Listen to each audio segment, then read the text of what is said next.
Hey guys, welcome to the 177th C# tutorial that I'm making for the new Boston.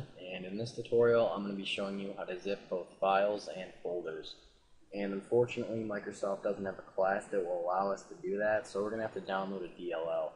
So just go on Google right here and type in .NET zip, and then just hit the first link right here. It should say .NET zip library. And then once this page is loaded, hit the Downloads tab. And then you're just going to want to click the first link on this page right here. It should just say .NET zip library-devkit. And then once you accept this license agreement, then it'll download a zip file. And inside of this zip file, you should see something like this. And you're just going to want to go right here inside of this Tools folder and extract this ionic.zip.dll. And then once you've extracted it, go into C# and add it as a reference. So just go into the Solution Explorer right here, right click on References and hit Add Reference. Then just go to wherever you extracted your DLL and then just hit OK. Alright, so now that we have added that zip DLL to our references, we can just go over here and create a using statement so that we can use the code inside of that DLL. So we'll just say using ionic.zip. Alright, and for this tutorial, you're going to need to have an open file dialog, a folder browser dialog, and an if statement checking to see if when the user actually does open the open file dialog, that they select a file. So now that we can use this zip, or all these zip classes right here, we're just going to want to create a new instance of the zip file class. I'm just going to call it ZF.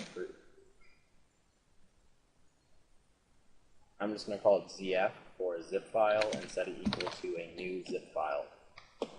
And inside of this, these two parentheses right here, you're going to want to give the path to the zip file.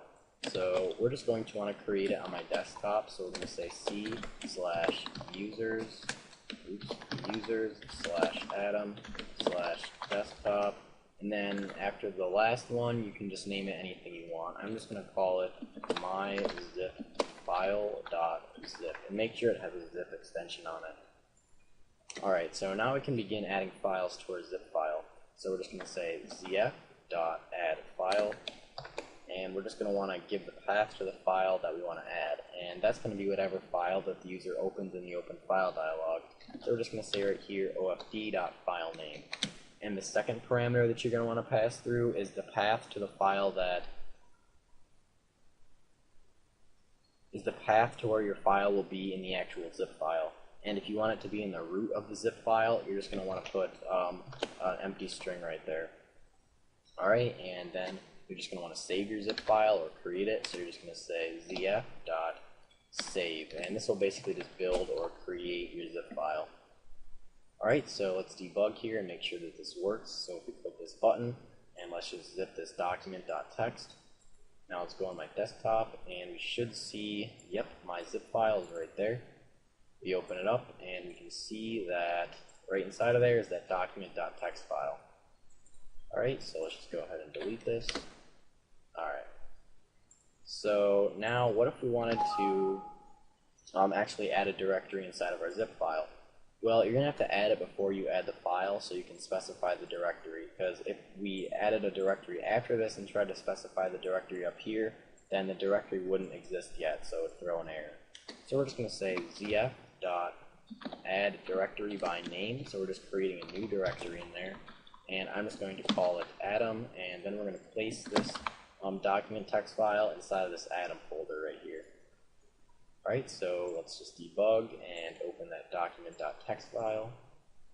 Alright, so now if we go on our desktop right here and open that zip file up, we see that there's an Adam folder, and inside of that Adam folder there should be, yep, our document.txt. Alright, now the last thing that I'm going to show you is adding an actual directory to the zip file. So when you actually open or select your cell. So instead of showing the open file dialog here, we're going to want to show our folder browser dialog, and then we're just going to add a directory and not a file. So we're going to say add directory, and the directory name will just be the path to the directory that the user opens in the folder browser dialog. So we're just going to say fbd.selectedPath for the path to the folder that the user opens in the folder browser dialog.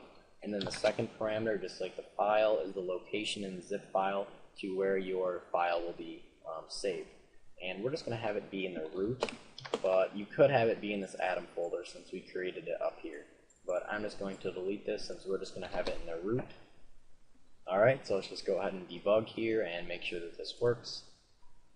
Just going to go ahead and zip that folder, and let's just make sure that this works. So we go in there and we see that the contents of this folder are now stored inside of the zip file. Alright, so that's pretty much it for this tutorial, so see you guys.